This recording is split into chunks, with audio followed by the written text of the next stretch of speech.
इतनी तेज बारिश हो रही है, क्या करूं? ये कैब क्यों नहीं बुक हो रही? शुक्र है भगवान का हो गई, अब कैंसिल ना हो बस। बारिश और बढ़ती जा रही है, अब जल्दी से आ जाए बस कैब।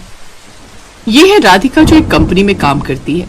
आज राधिका को किसी प्रोजेक्ट की वजह से ऑफिस में देरी हो गई, ऊपर से बारिश हो गई, वो भी बहुत मूसलाधार बारिश। इस वजह से राधिका को ना ही कोई ऑटो मिल रहा था और ना ही कोई कैब। सारे ड्राइवर कैब को कैंसिल कर रहे थे। एक कैब बुक हो जाती है पर वो शेयर कैब थी। राधिका कैब में बैठ जाती है। कैब में पहले ही एक और सवारी बैठी थी, वो था एक छोटी हाइट का लड़का। पर राधिका भी चुपचाप बैठी रही और वो लड़का भी। कुछ देर बाद राधिका का घर आ जाता है। राधिका का घर गली में जाकर था। तेजी से घर की ओर चली गई। अब तक बारिश थोड़ी रुक गई थी। राधिका, आज तूने आने में बहुत देर लगा दी, कहाँ रह गई थी? मुझे तो बहुत चिंता हो रही थी और तेरा फोन भी नहीं लग रहा था। मम्मी, आज ऑफिस में बहुत समय लग गया, काफी काम था और वापसी में बारिश इतनी तेज थी तो कुछ मिल ही नहीं रहा था आने का। बहुत मुश्किल से एक कैब मिली तो मैं घर पहुंची। मुझे फोन कर देना था ना, मैं स्कूटी पर आ जाता लेने के लिए। पापा, बारिश बहुत तेज थी, आप भी भीग जाते, इस वजह से मैंने सोचा मैं जैसे तैसे आ जाऊंगी। मम्मी, बहुत तेज भूख लगी है, मैं कपड़े चेंज करके आती हूँ, आप मुझे खाना दे दो प्लीज। अगले दिन राधिका जब ऑफिस के लिए तैयार हो रही थी तो वो बहुत परेशान थी। राधिका, क्या हुआ? परेशान क्यों है? मम्मी, मेरी डॉक्यूमेंट्स की फाइल कहीं नहीं मिल रही, वो फाइल मेरे लिए बहुत जरूरी है, आपने कहीं देखी है क्या? वो फाइल तो तू कल ऑफिस ले गई थी, कहीं ऑफिस में तो नहीं रह गई? हाँ, हो सकता है, ऑफिस जाकर देखती हूँ। राधिका ऑफिस जाती है पर उसकी फाइल उसे नहीं मिलती। कुछ देर बाद राधिका की मीटिंग थी जिसमें उसे फाइल का ही काम था। अचानक वो लड़का राधिका के ऑफिस आ जाता है जो पिछली रात राधिका के साथ कैब में था। वो राधिका से मिलता है। जी नमस्ते, मेरा नाम रोहित है। कल रात आप मेरे साथ शेयर कैब में बैठे थे। आप अपनी ये फाइल कैब में ही भूल गई थी। मेरे पास आपके घर का तो एड्रेस नहीं था, बट आपका ऑफिस एड्रेस इस फाइल में लिखा हुआ था। ये लीजिए आपकी फाइल। जी, मुझे याद आया, थैंक यू सो मच, आपने मेरी फाइल संभाल कर रखी, वरना मेरा बहुत लॉस हो जाता। तभी ऑफिस का स्टाफ रोहित की छोटी हाइट को देखकर हंसने लगता है। अबे ये तो बौना है, कितनी छोटी हाइट है यार इसकी। हाँ देखा तो, पर ये राधिका से मिलने क्यों आया है? कहीं ये बौना राधिका का बॉयफ्रेंड तो नहीं है? सब बहुत हंस रहे थे। राधिका और रोहित सबकी बातें सुन रहे थे। रोहित चुपचाप वहाँ से चला जाता है। कुछ दिनों बाद राधिका को पता चलता है कि उसके लिए एक बहुत अच्छे घर का रिश्ता आया है। बहन जी, लड़का बहुत अच्छा है, बहुत मेहनती है, आपकी बेटी उस घर में खुश रहेगी। मैं तो कहती हूँ रिश्ते के लिए हाँ कह दो। शांति जी, लड़के की हाइट बहुत छोटी है, हमारी राधिका के मुकाबले तो लड़का हाइट में छोटा रहेगा। नहीं नहीं, सब कितनी बातें बनाएंगे, अगर हमने ये रिश्ता कर दिया तो। ये रहने दो, आप कोई और रिश्ता बताओ। ठीक है, फिर मैं कोई और रिश्ता बताती हूँ। आंटी जी, आपने लड़के का नाम क्या बताया था? रोहित नाम है लड़के का, ये फोटो है, एक बार तुम भी देख लो।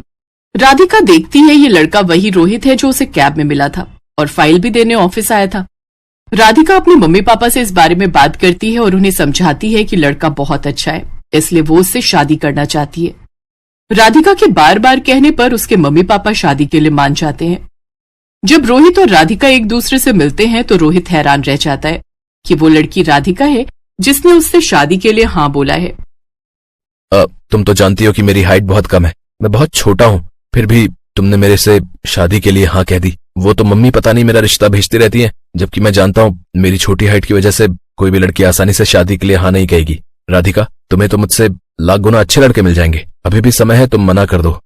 रोहित, मैंने आपका नेचर देखकर इस शादी के लिए हाँ की है। मैं आपको पसंद करती हूँ, पर मुझे ये नहीं पता कि आप मुझे पसंद करते हो या नहीं। ऐसी बात नहीं है राधिका, तुम्हारे जैसी लड़की का लाइफ पार्टनर बनना बहुत किस्मत की बात है। तो बस बात यहीं खत्म हो गई। मुझे आपसे ही शादी करनी है, मैंने सोच लिया है। और फिर राधिका और रोहित की शादी हो जाती है। शादी के फंक्शन में सब राधिका और रोहित की जोड़ी को देखकर बहुत बातें बना रहे थे, पर राधिका को इस बात से कोई मतलब नहीं था। सुलोचना बहन जी, आपको अपनी राधिका के लिए इतना छोटा लड़का ही मिला था? राधिका तो देखने में सुंदर, लंबी, चौड़ी थी, इसके जैसे हाइट वाला लड़का ढूंढना था, ये क्या बौना सा ढूंढा है? अरे सुलोचना, वहाँ राधिका की सास तुम्हें बुला रही है, जयमाला का समय हो रहा है। जी मैं अभी आई, आप लोग कुछ लीजिए। राधिका के ऑफिस के भी फ्रेंड्स जब शादी में आए तो वो भी राधिका की चॉइस को देखकर बातें बनाने लगे। राधिका, ये तो वही है ना रोहित जो उस दिन तुम्हारी फाइल लेकर आया था? तुमने भी क्या लड़का पसंद कर लिया, इतना छोटा, कम से कम अपने बराबर की हाइट का तो चुनती। स्वीटी प्लीज, मैं चाहती हूँ तुम सब शादी में आए हो तो इस तरह की कोई बात मत करो। मैं तुम सबको अच्छा दोस्त मानती हूँ, इसलिए ऐसी बातें करके मेरे और अपने रिश्तों को खराब मत करो। और तुम सब खाना खाकर जाना। राधिका ने सबको चुप कर दिया। राधिका की शादी हो गई। उसने सबकी बातों को अनसुना कर दिया और शादी के बाद वो नई नवेली बहू बनकर रोहित के साथ गृह प्रवेश करती है। तुम्हारे आने से इस घर में कितनी रौनक आ गई है बहू। रोहित तुम्हारी बहुत तारीफ करता था। पता है उस दिन जब पहली बार तुम कैब में मिली थी तो उस दिन ये बारिश में बहुत भीग गया था। रात को ये सोया तो इसे तेज बुखार हो गया। डॉक्टर बोल रहे थे कि रेस्ट करना है, पर इसने कहा नहीं, ये फाइल जिनकी है उन्हें देना बहुत जरूरी है। तब से तुम्हें बहुत पसंद करता है रोहित, इसीलिए फिर मैंने इसे बिना बताए शांति बहन को तुम्हारे घर रिश्ते के लिए भेजा था। रोहित, आपको उस दिन बुखार था और आप मुझे तभी से पसंद करते हो। ये सब सुनकर मेरे मन में आपके लिए रिस्पेक्ट और बढ़ गई है। राधिका की आंखों में खुशी के आंसू आ जाते हैं, क्योंकि सचमुच रोहित बहुत अच्छे स्वभाव का था। कुछ दिनों की छुट्टियों के बाद राधिका एक बार फिर से ऑफिस ज्वाइन करती है। इधर रोहित ने भी अपने काम पर जाना शुरू कर दिया था। कुछ दिनों बाद राधिका के बॉस के बेटे का जन्मदिन था, इसलिए राधिका का बॉस सबको जन्मदिन की पार्टी में बुलाता है। अरे रोहित, आप अभी तक तैयार नहीं हुए? आपको मैंने बताया था ना मेरे बॉस मिस्टर शर्मा के बेटे का जन्मदिन है। राधिका, मन नहीं है जाने का। पता नहीं, सब अजीब सी बातें करते हैं। ऐसे क्यों बोल रहे हो? चलो ना, कुछ नहीं होगा। जब मैं आपके साथ हूँ तो आप टेंशन क्यों ले रहे हो? कोई कुछ नहीं कहेगा, और अगर किसी ने कुछ कहा तो मैं हूं ना सबको संभालने के लिए। चलो अब आप जल्दी से तैयार हो जाओ। अब आप ये मत कहना कि मैं अकेले चली जाऊं। मैं अकेली नहीं जाने वाली। रोहित बेटा, जब बहू कह रही है तो तुम्हें जाना चाहिए, और वैसे भी तुम दोनों की नई नई शादी हुई है। बहू अकेले जाएगी तो उसे खुद को अच्छा नहीं लगेगा। जाओ, जाकर तैयार हो जाओ। सबके कहने पर रोहित तैयार हो जाता है। राधिका रोहित के साथ बर्थडे पार्टी में पहुंचती है। वहाँ बॉस की बीवी रोहित का मजाक बनाने लगती है।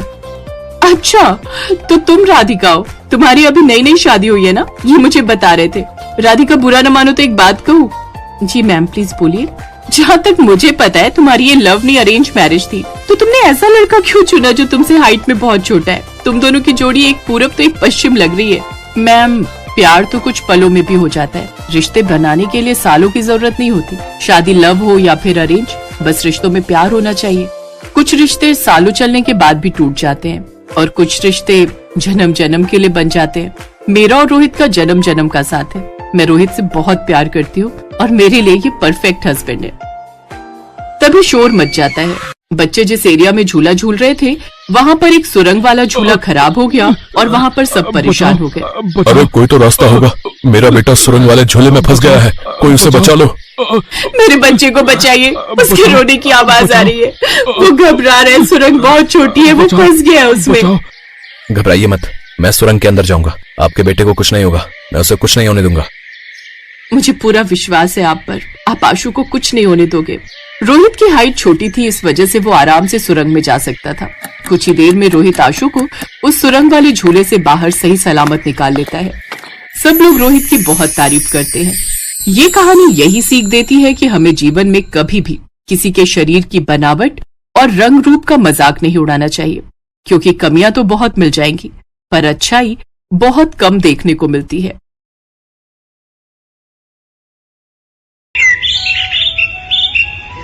हम भी देखते हैं या हमारे साथ कैसे नहीं जाएगा।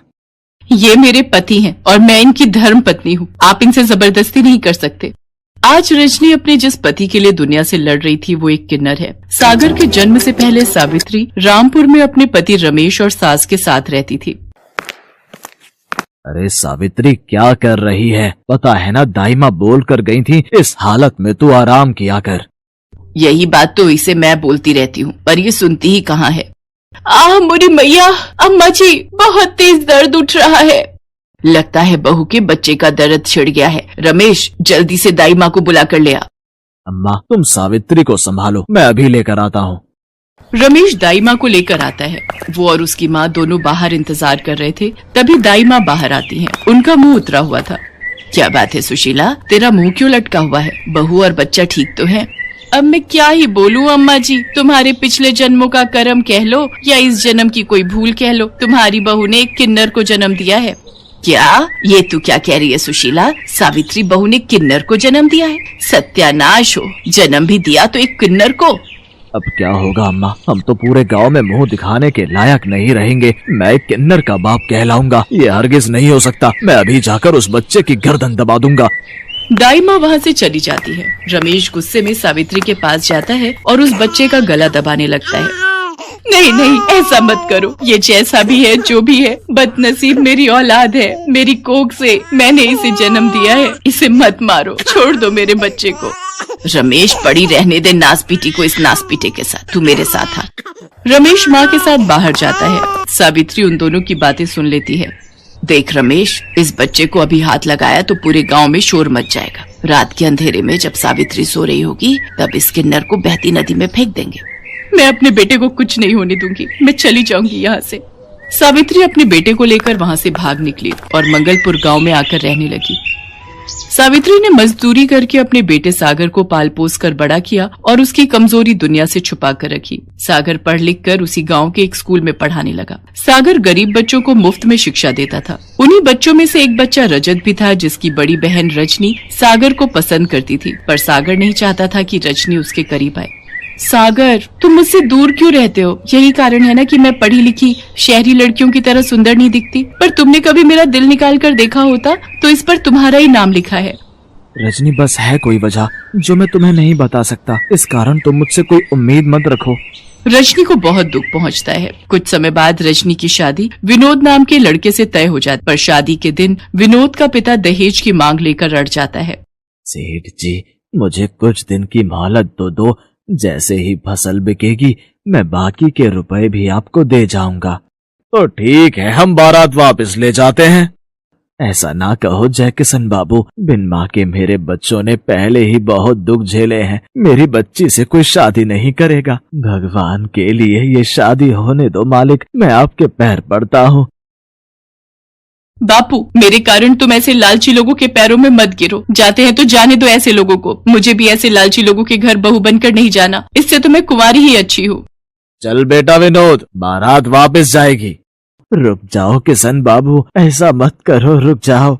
रजनी की बारात वापस लौट जाती है। ये सदमा रजनी बर्दाश्त नहीं कर पाती और वो आत्महत्या करने के लिए कुएं में कूद जाती है। अचानक सागर उसे देख लेता है और वो भी उसके पीछे कुएं में कूद जाता है और किसी तरह रजनी को कुएं से बाहर लाता है। मेरी बच्ची, हे भगवान, क्या करने जा रही थी? अगर तुझे कुछ हो जाता सागर बेटा, तुम नहीं होते तो आज मेरी बच्ची। दीदी, आंखें खोलो ना, क्या हुआ दीदी?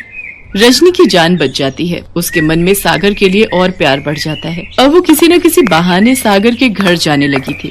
रजनी बिटिया, कैसी हो? मैं ठीक हूँ माँ जी। सागर कहीं दिखाई नहीं दे रहे। वो मैंने सूजी का हलवा बनाया था, सागर को बहुत पसंद है। मुझे पता था इसलिए ले आई। अच्छा, सिर्फ सागर के लिए ही लाई हो, मेरे लिए नहीं? नहीं नहीं माँ जी, आप भी खाओ ना। वो तो मैं बस। रजनी, तुम यहाँ? सागर, रजनी ने सूजी का हलवा बनाया था, वो तुम्हारे लिए लेकर आई है। अच्छा माँ जी, मैं चलती हूँ। मुझे बताना हलवा कैसा था। रजनी शर्माते हुए वहाँ से चली जाती है, पर सागर सावित्री से कहता है, माँ, रजनी मेरी सच्चाई नहीं जानती। मैं नहीं चाहता मेरे कारण उसकी जिंदगी खराब हो। मैं जहाँ तक समझ पा रहा हूँ वो मेरे लिए अपने मन में कुछ अलग ही सोच रही है। मैं चाहता हूँ वो मुझसे दूर रहे। ये बात वो नहीं जानती कि मैं एक किन्नर हूँ। मैं एक साधारण इंसान की तरह उसके काबिल नहीं हूँ। सागर को लगा था कि रजनी वहाँ से जा चुकी है, पर रजनी तो दरवाजे की ओट में खड़ी सारी बातें सुन लेती है। उसके पैरों से जमीन खिसक जाती है और उसकी आंखें आंसुओं से भर जाती हैं। वो सारी रात सागर के बारे में ही सोचती रही। अगले दिन रजनी उठी और वो सागर के घर पहुंची और सावित्री के पैर छूकर बोली, माँ जी, क्या आप मुझे बहू के रूप में स्वीकार करेंगी? रजनी, तुम सागर के बारे में कुछ नहीं जानती। सागर, माँ जी, मैंने कल आपकी और सागर की सारी बातें सुन ली थी। सागर की सच्चाई जानने के बाद मेरे दिल में सागर के लिए और प्रेम बढ़ गया है। सागर मेरे लिए पूरी तरह से मेरे पति बनने लायक हैं। सागर का दिल बहुत साफ है। जो लड़का पिताजी ने मेरे लिए देखा था वो लोग तो लालची निकले। घटिया लड़के से शादी करने से अच्छा है सागर जैसे नेक दिल इंसान से शादी करूं। मैं सागर को पसंद करती हूँ और मैं उन्हीं से शादी करूंगी। जुग जुग जियो मेरी बच्ची, तुमने मेरे बच्चे की जिंदगी में खुशियों के रंग भर दिए। सागर को भी सारी सच्चाई पता चलती है। रजनी के अटूट प्रेम को देखकर सागर उससे शादी के लिए हाँ कह देता है और रजनी की शादी सागर के साथ हो जाती है। एक दिन सावित्री का पति रमेश उस गांव में आता है और वो सावित्री और सागर को एक दुकान पर खड़ा देख लेता है। सावित्री सागर के साथ घर की तरफ निकलती है तो रमेश उस दुकानदार के पास जाता है। भैया, ये जो अभी एक औरत तुम्हारे से सामान लेने आई थी, ये कौन है? ये तो सावित्री बहन है और साथ में उनका बेटा सागर है, स्कूल में मास्टर है। अभी अभी शादी हुई है इसकी।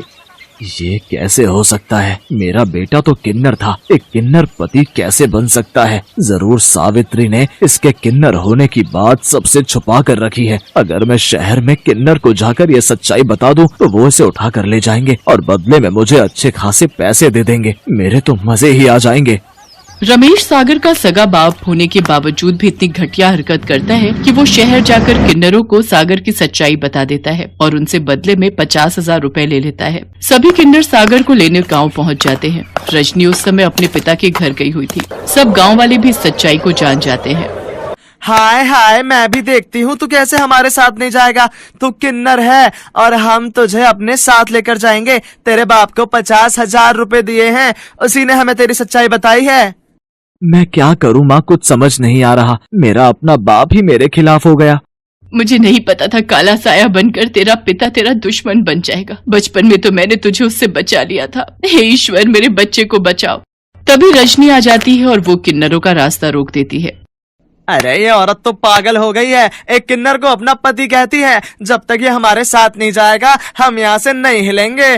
अरे हमने पैसे दिए हैं इसे यहाँ से ले जाने के। ये मेरे पति हैं और ये अपनी मर्जी से कहीं भी रह सकते हैं। तुम इनके साथ जबरदस्ती नहीं कर सकते हो। कानून के हिसाब से किसी को भी अपनी मर्जी से जिंदगी जीने का हक होता है और सागर और मैं एक खुशहाल जिंदगी जी रहे हैं। गांव वाले रजनी के साहस की प्रशंसा करते हैं और सब उसका साथ देते हैं। गांव वाले जानते थे कि सागर एक भला इंसान है। सब गांव वाले मिलकर पैसे इकट्ठे करते हैं और किन्नरों को पकड़ाते हैं। ये लो, हम सब गांव वालों ने 50,000 रुपए जोड़कर दे दिए हैं। अब तुम आज के बाद सागर को बिल्कुल भी तंग नहीं करोगे। हाँ हाँ, हम क्यों तंग करेंगे। अब जब हमारे पास पैसे हमें मिल गए हैं तो हमारा यहाँ रुकने का कोई फायदा नहीं है। पर जाते जाते मैं इतना ही कहूंगी, रजनी जैसी पत्नी जिसके साथ हो उसका कोई बाल बाका नहीं कर सकता। तुम दोनों हमेशा खुश रहना। मेरा आशीष तुम्हारे साथ है। चलो री चलो, बस निकल जाएगी, समय से शहर पहुँचना है। सागर सब गांव वालों का शुक्रिया अदा करता है और रजनी और सागर दोनों मिलकर सावित्री के पैर छूते हैं। सावित्री अपने बेटा बहू को गले से लगा लेती